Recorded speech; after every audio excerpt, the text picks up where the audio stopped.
Ah, bonjour, mon chéri. What could be finer than French's finest?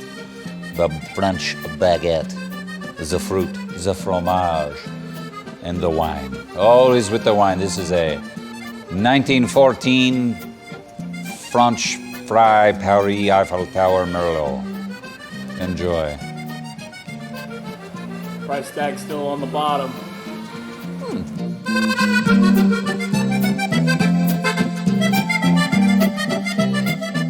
Okay, so the truth is, this isn't a fine French Merlot. It's grape juice, courtesy of Welch's, the stuff you get at the Christmas table when you're like 8 years old and everyone else is toasting. But here's what you need to know. This guy actually helps make wine. Whoop, here I go.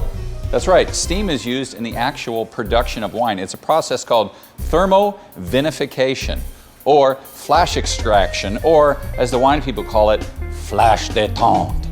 And an important part of winemaking is extracting all the colors and tannins, if I get all these winemaking terms correct, out of the grape.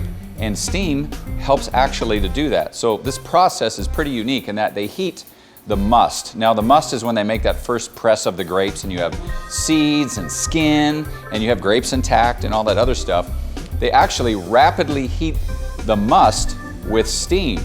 Then they pump that warm, heated must over to a vacuum chamber, drop the temperature, and you literally can hear an audible popping as the cells of the grape, because this is happening at a cellular level, explode because of the rapid rise in heat and then the vacuum process.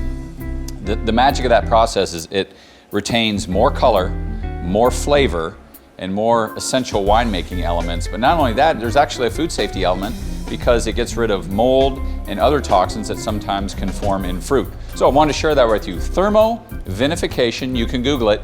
You can Google flash détente or flash extraction in winemaking, or you could Google us, because we're telling you about it anyway. But while you're there, stop by our site, check out the boiling points while you're there, check out all the interesting stuff we have, and I will see you next week.